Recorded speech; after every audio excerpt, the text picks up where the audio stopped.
Mesdames, Messieurs, bienvenue dans cette édition spéciale de l'Africa Newsroom, émission de débat et d'analyse qui a pour fil conducteur le One Forest Summit de Libreville, organisé du 1er au 2 mars 2023 par les autorités gabonaises en collaboration avec la France. Le débat du jour va s'articuler autour d'un thème central, le poids de l'Afrique dans le débat climatique mondial, un thème qui se structure sur 3 sous-thèmes à découvrir tout au long de cette émission. Et pour en parler, nous recevons sur ce plateau Georges Acquah, coordinateur du Forest Stewardship Council, organisation engagée pour la promotion de la gestion responsable des forêts mondiales. Monsieur, merci d'être sur ce plateau. Merci, madame. Bienvenue. Jean Bakouma est également sur ce plateau. Il est le directeur de conservation du bassin du Congo au WWF, le Fonds mondial de la nature, dédié à la protection de l'environnement et au développement durable. Soyez le bienvenu sur ce plateau, Monsieur Bakouma. Merci, madame. Le One Forest Summit de Libreville, quelle portée pour l'Afrique? C'est l'axe de discussion de cette première partie. Les défis et attentes de l'Afrique dans le débat climatique sont connus, comme nous pouvons le constater dans ce reportage que nous propose la rédaction.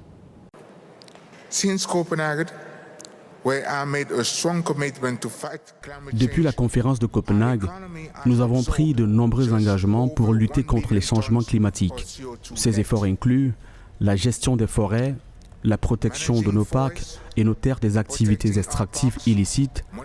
Nous luttons aussi contre le crime organisé et le terrorisme. Ce combat pour la protection de nos ressources n'est pas facile.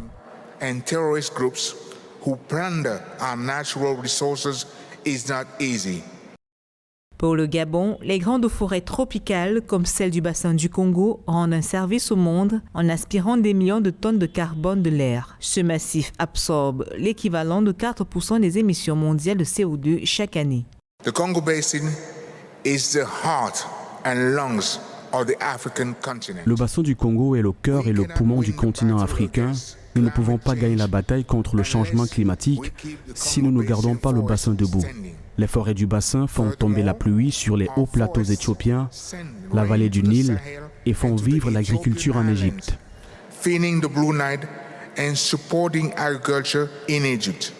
Étant donné que la protection des forêts ne fournit aucun revenu, les pays pauvres ont été peu incités à protéger leurs forêts, alors qu'ils pourraient plutôt en tirer profit en les abattant pour du bois ou en les défrichant pour l'agriculture. We plan to save the forest by exploiting it sustainably. Nous prévoyons de sauver nos forêts par une exploitation durable, en nous assurant qu'elles contribuent à l'économie du continent et à la création de milliers d'emplois pour les populations gabonaises. Si nous voulons protéger nos forêts, elles doivent être rentables pour nos pays. J'invite les leaders du monde à venir investir de façon responsable dans notre économie, à nous accompagner dans la protection et la compréhension de notre écosystème forestier. And understand our forest ecosystems. Selon le gouvernement gabonais, les forêts de ce pays, soit plus de 88% de la surface du territoire, absorbent un total de 140 millions de tonnes de CO2 chaque année, ce qui équivaut au retrait de 30 millions de voitures de la circulation dans le monde. Une performance qui a fait du Gabon le premier pays africain à être rétribué pour la protection des forêts. 17 millions de dollars versés par la Norvège pour les 3,4 millions de tonnes de CO2 supplémentaires séquestrées par les forêts gabonaises en 2016 et 2017. Alors, Monsieur Acquah, Glasgow, Paris, Montréal, aujourd'hui Libreville, la mobilisation sur les problématiques climatiques est certaine, elle est évidente, mais est-ce que ces sommets débouchent toujours sur des actions concrètes? Oui, pendant longtemps, on a cru qu'il y a beaucoup de sommets, on peut même dire toute une industrie mondiale de conférences, de débats, autour des problématiques essentielles ou bien existentielles auxquelles nous faisons face. Mais il se trouve que ces sommets sont le cadre dans lequel les dirigeants du monde entier, la société civile, viennent acter les débats. Parce que c'est l'aboutissement d'un cheminement où des acteurs dans chacun de leurs pays, dans chacun de leurs secteurs d'activité, testent des solutions, imaginent des solutions, des innovations, et il faut aller à un forum où toutes ces solutions sont confrontées et traduit en accords internationaux qui sont endossés par les États et pris comme des instruments de politique, des instruments juridiques, des traités qui ensuite vont être adoptés et mis en œuvre par les pays. Donc, les sommets sont importants. Bien entendu, il ne faut pas s'arrêter aux conférences, aux sommets. En recommandations. Il faut passer à l'action. Alors justement, les enjeux de la problématique climatique pour l'Afrique sont connus. Il y a notamment l'adaptation au changement climatique, la transition énergétique, mais aussi la récompense des efforts de séquestration de l'Afrique. Est-ce que vous pensez aujourd'hui que les travaux de Libreville vont permettre d'avancer sur ces points précis, M. Badouma? Alors, déjà, il faut situer les travaux de Libreville comme étant un positionnement ou un repositionnement stratégique de l'Afrique sur la scène climatique internationale. Donc, c'est très important.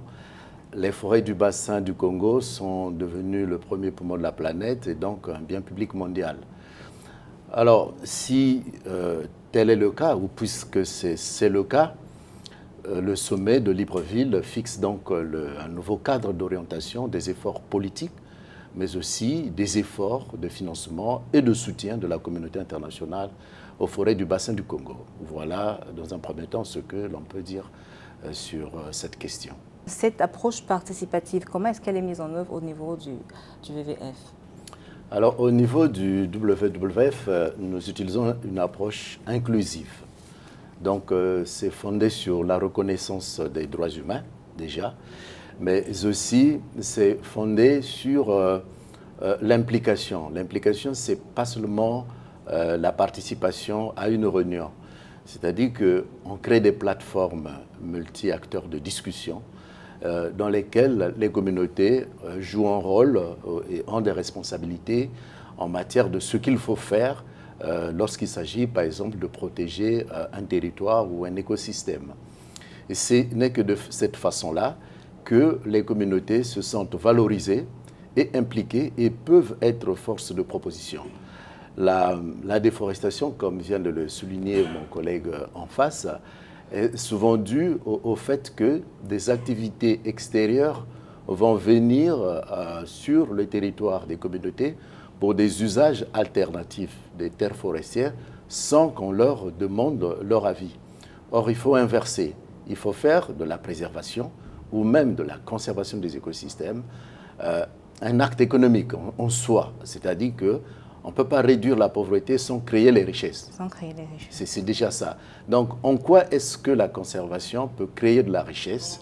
C'est trouver ce moyen-là qui va faire que les communautés vont participer massivement et efficacement à la préservation des mêmes écosystèmes. Et pour ça, il n'y a qu'une approche inclusive qui peut le faire à l'aide des plateformes multi-acteurs de discussion qui sont elles-mêmes, en fait, des mécanismes alternatifs de gouvernance des écosystèmes. Car le problème qu'on a, c'est cette défaillance de gouvernance qui est souvent trop verticale entre le top niveau et les communautés locales. Les communautés. Est-ce que vous pensez donc qu'au sorti du World Forest Summit, nous avons avancé sur cette problématique, sur ces enjeux d'implication des populations à la base? Est-ce que la question a été abordée durant tous les travaux, les ateliers qui ont meublé le World Forest Summit? Les problématiques sont complexes, nombreuses. C'est très difficile au cours d'un sommet de 2 jours d'aller en profondeur de chacune. Même les conférences internationales climat qui durent près de 2 semaines n'arrivent pas à épuiser tous les sujets. Mais il se trouve que les sommets comme ceux-ci donnent l'occasion aux acteurs de réfléchir en profondeur et de venir faire les synthèses et de trouver une sorte de sauf-conduite, de terrain d'entente pour alimenter l'action. L'impact d'un sommet comme celui-ci, pour le bassin du Congo, pour le Gabon, c'est un peu un couronnement et une reconnaissance du fait que les forêts du bassin du Congo, les forêts du Gabon sont la solution. Le sommet a donné l'occasion, on a entendu différentes interventions qui rappellent à la communauté internationale le fait que le bassin du Congo ou bien l'Afrique ne contribue qu'à environ 1% des émissions et que nos forêts sont la solution. Il faut investir. Nous avons entendu lors du reportage le discours du président de la République du Gabon qui demandent des investissements verts. L'impact médiatique et l'impact au niveau des consciences, c'est que le discours de la durabilité est porté à un très haut niveau, mené par deux leaders de pointe. Le Gabon est un leader mondial aujourd'hui en matière environnementale, en matière de durabilité, au regard des politiques que le pays est en train de mettre en place. Le président Macron, dont la France prend en main la facilitation du partenariat pour les forêts du bassin du Congo. Cela marque à la fois une entrée dans cette dynamique qui dure déjà depuis près de deux décennies, mais aussi donne à toute l'Afrique et au bassin du Congo l'opportunité de voir le niveau d'importance que le leadership mondial et le leadership africain accordent à nos forêts. Maintenant, donc, il s'agira de bâtir sur les idées innovantes qui sont sorties. On était au Business Forum ce matin, on a vu un foisonnement d'approches, de méthodologies, de technologies qu'on peut mettre en place, mais il faut les concevoir dans des programmes d'action cohérents, holistiques, complémentaires, pour que cela devienne des solutions viables, économiquement viables et bénéfiques pour les populations locales, populations à la base. Et bénéfices pour les économies nationales. Alors, on parle de mobilisation mondiale avec notamment la forêt d'Asie du Sud-Est et celle d'Amérique latine. Mais est-ce qu'au niveau régional, en Afrique, vous avez l'impression qu'il y a un consensus autour de la question de la préservation des forêts, du débat climatique? Est-ce que ce consensus a déjà été trouvé au niveau continental? Je ne sais pas si je peux dire s'il y a un consensus, parce que le consensus suppose qu'on soit d'accord sur les approches, les enjeux géostratégiques, les enjeux économiques. Fait qu'il y a certainement des divergences, mais il y a une prise de conscience continentale sur la nécessité d'agir. Bon, il y aura certainement des échecs, il y aura des solutions tentées mais qui ne marchent pas. Mais ce qui est important, c'est qu'il y a une marche en avant. Les gens essayent des solutions. Les organisations internationales travaillent avec les États.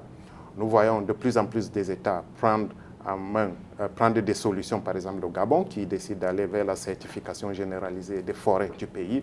C'est une démarche politique. Beaucoup de pays comme la République du Congo emboîtent le pas. À travers le continent, il y a beaucoup davantage de politiques de durabilité qui sont en train d'être mises en place. Les économies tiennent compte de la notion de durabilité qui devient transversale.